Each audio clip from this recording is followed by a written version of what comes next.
తల్లిదండ్రులు కావాలని మీ కలను నెరవేర్చుకోండి హెగ్డే ఫెర్టిలిటీ సెంటర్ ద్వారా ఉచిత మొదటి కన్సల్టేషన్ పొందండి 88074747474. మీరు తీసిన మూవీస్ అన్ని దానిలో కల్లా సో నాకు బాగా నచ్చిన మూవీస్ నేను చెప్తాను. నేను లోకల్, సినిమా చూపిస్తా మామ, అండ్ థర్డ్ పొజిషన్ వచ్చేసి ధమాకా. సో ఈ మూడు డిఫరెంట్ మూవీస్. నేను లోకల్ గురించి మాట్లాడుకుందాం. అసలు నేను లోకల్ అనేది మెయిన్గా అది ఎట్లా మెటీరియలైజ్ అయింది. మెయిన్గా నానిగారి దగ్గర విషయానికి ఒక స్టోరీ వెళ్తున్నామంటే అబ్వియస్లీ ఆయన ఇన్వాల్వ్మెంట్ కానీ దాని తగ్గట్టు ఇచ్చే ఇన్పుట్స్ కానీ అది వేరుగా ఉంటాయి అంటారు. సో దాని తగ్గట్టు మార్చిన సందర్భాలు యాక్చువల్గా అన్ని నేను లోకల్ టైంలో నాని గారు అసలు ఇన్వాల్వ్ అయింది కానీ కథ అంటే వెళ్ళి ఒకరోజు ఒక 40 minutes కథ చెప్పాను. బాగుంది వస్తున్నా అన్నాడు. రాజుగారితో మాట్లాడుకున్నాం. నాకు అంతకుముందు నాన్నగారు పరిచయం ఉన్నారు. మాట్లాడుకున్నాము, ప్రొసీడ్ అయిపోయాం. ఫుల్ కథ చేసి ఫైనల్ వర్షన్ వెళ్ళి చెప్పాం. ఓకే అన్నారు, ప్రొసీడ్ అన్నారు. ఏ కరెక్షన్ ఏం లేదు, ఆయన అంతా ప్రొసీడ్ అయిపోయాం. బట్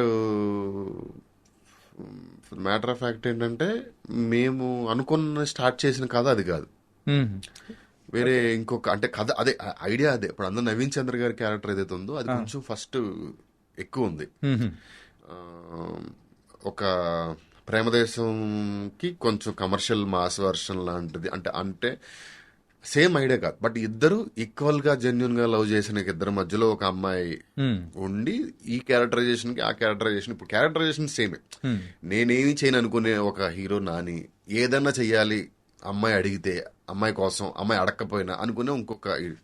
సో వాళ్ళిద్దరం మధ్యలో వీడిది పాయింట్ ఆఫ్ వ్యూ కరెక్టే, వాడిది కరెక్టే, ఎలాగా అన్న దాంట్లో వెళ్ళాం. బట్ ఒక పాయింట్కి వెళ్ళిన తర్వాత దాన్ని ఏమంటుంటే డ్రామా సరిపోవట్లేదు అన్న ఫీలింగ్ వచ్చింది. అది వచ్చిన తర్వాత చిన్న చేంజెస్ చేసాము, అది తప్ప. అది మ్యూచువల్గా అందరూ కూర్చుని మాట్లాడుకొని సరిపోవట్లేదు అవుట్పుట్ చూసుకున్న తర్వాత ఒక 50% షూట్ అయిన తర్వాత లవ్ ఫీల్ వెళ్తుంది. బట్ నేను కథ ప్రోగ్రెస్ అయ్యి డ్రామా సరిపోవట్లేదు, కొంచెం డ్రామా పెంచాలి అన్న దాంట్లో నవీన్ చంద్ర గారిది కొంచెం నెగిటివ్ షేడ్లోకి మధ్యలో ఆయన జెల్సీ ఫీల్ అవ్వడం, అదంతా నెగిటివ్ షేడ్ అంతా తర్వాత వచ్చింది. సో అండ్ దాని హీరో విలన్ సినిమా చేసాం, ఎందుకంటే సినిమా ప్రయోజనాల కోసం. అంతే, సినిమా కరెక్ట్ గా ల్యాండ్ అవడానికి ఏం చేయాలన్నది అప్పుడు అలా చేశాం. సో అదర్వైజ్ గా ఆయన బాగా ఎంజాయ్ చేశాడు. మేము కూడా అప్పుడు కొంచెం కొత్త కదా, బాగా ఎంతూజియాజంతో బాగా చేయాలి, ప్రతి సీన్ బాగా రావాలి అని చేసాం. అది కానీ నాన్నగారు అందులో చూడడం కానీ ఆయన బాడీ లాంగ్వేజ్ కానీ అంత కంప్లీట్ డిఫరెంట్ ఉంటుంది. ఆయన మీరు ఓపెనింగ్ రోజు ప్రెస్ మీట్ చూస్తే, సినిమా ఓపెనింగ్ ఈ రోజు ఓపెనింగ్ ఆ రోజు ప్రెస్ మీట్ చూస్తే నానిగారు అన్నారు, నేను ప్రసన్న చేసిన దాంట్లో 10% చేసిన సినిమా ఎక్కడో ఉంటది అని. సో అది చాలా గ్రేట్ కాంప్లిమెంట్. అది నాని లాంటి ఒక యాక్టర్ అనడం చాలా గ్రేట్ కాంప్లిమెంట్. అంటే అట్లా నేను లోకల్లో యాటిట్యూడ్ ఈజ్ ఎవ్రీథింగ్ అని క్యాప్షన్ పెట్టినందుకు ఆ చిన్న యాటిట్యూడ్ ఉండాలి. నానిగారు అప్పటి వరకు చాలా సాఫ్ట్ అలా చేసేవాళ్ళు. బట్ ఇది చిన్నది మా ఇంటర్లో కూడా ఇలా చూసి ఇలా అనేవాడు. టేక్ చేసిన తర్వాత అన్న తర్వాత ఆ చిన్న మెయిన్ అది యాటిట్యూడ్ మాత్రం అన్న.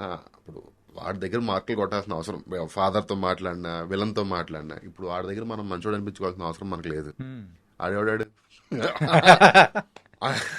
ఆ చిన్నది రైటర్ గా నేను ఆయన క్యారెక్టర్ కి ఎనర్జీ ఇవ్వాల్సిన ఒక 2 మాట చెప్పి వెళ్ళిపోయాడు. ఇక ఆయన స్టార్ట్ చేసేవాడు. కానీ అంటే ఆయన చూస్తుంటే ఎట్లా అనిపిస్తుంది అంటే ఒక పిన్ను పీకేసిన డైనమైట్ లెక్క ఉండాడు. అవును, అంటే మెయిన్ గా ఆ మూవీ వరకు అక్కడి నుంచి ఆయన అప్రోచబిలిటీ కానీ కంప్లీట్ బీసీలోకి వెళ్ళిపోయారండి. బీసీలోకి వెళ్ళిపోయారు. ఆ గేట్స్ ఓపెన్ చేసింది అయితే మీరే అనుకోవచ్చు. 100% మేమే. అది ఆ విషయం క్రెడిట్ నేను గర్వంగా తీసుకుంటా. బీసీలో అప్పటి వరకు ఒక segment class audience, family audience చూసే వాళ్ళ దగ్గర నుంచి నేల టికెట్ వెళ్ళిపోయింది ఆయన.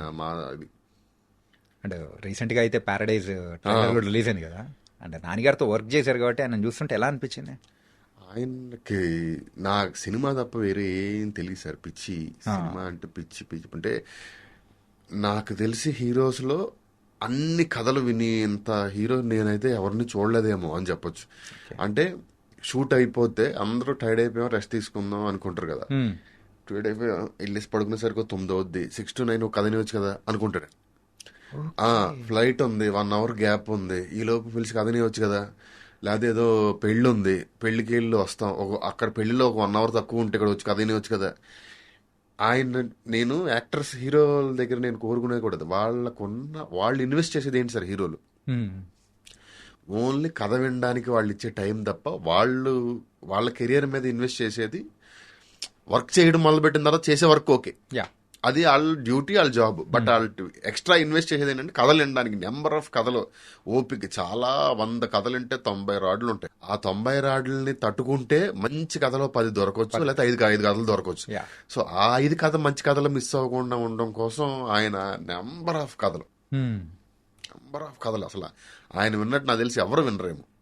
నేను లోకల్ సక్సెస్ అయిన తర్వాత మళ్ళీ ఏమన్నా ఆయనతో ఇంకో స్టోరీ చెప్పడం కానీ 1-2 అనుకున్నాం కానీ కుదరలేదండి. అది అంటే అప్పుడు ఏమవుద్దంటే సార్, హీరో ఆ దగ్గరలో చేసే జోనర్ లాంటిది ఒక యాక్షన్ చేస్తున్నాను అనుకోండి, మనం ఒక జోనర్ యాక్షన్ చెప్తే అది, ఇప్పుడు నేను యాక్చువల్గా వేరే ఒక విలేజ్ యాక్షన్ చెప్పాను, అప్పటికి ఈ వదిలి గారు ముందు సినిమా అదేంటది మన అంటే సుందరం శ్రీకాంత్ వదిలి దసరా ఆల్రెడీ జరుగుతుంది. సో అందులో కూడా లుంగి అమేసం అది ఉంది, ఇమ్మీడియట్ గా అవుతుంది. ఇంకో నువ్వు చేసుకునిరా ఎక్కడన్నా ఇంకో సినిమా చేద్దాం టైప్ అలా మిస్ అయినాయి తప్ప అది అలా అలా అలా అలా అది ఉంటుంది హీరోలకి. వాళ్ళు ఎంటర్టైనర్ చేస్తున్నారు అనుకోండి, మనం ఇమ్మీడియట్ గా ఎంటర్టైనర్ చెప్తే వాళ్ళు వేరేది ఇంకోటి ఏదో ఉంటది, వాళ్ళ ప్లానింగ్ ఒకటి ఉంటుంది. ఓకే. అండ్ సెకండ్ వచ్చేటప్పటికి సినిమా చూపిస్తా మామ, అది సినిమా ఇండస్ట్రీలోకి వచ్చేటప్పుడు అది మీకు ఒక గోల్డెన్ పాస్.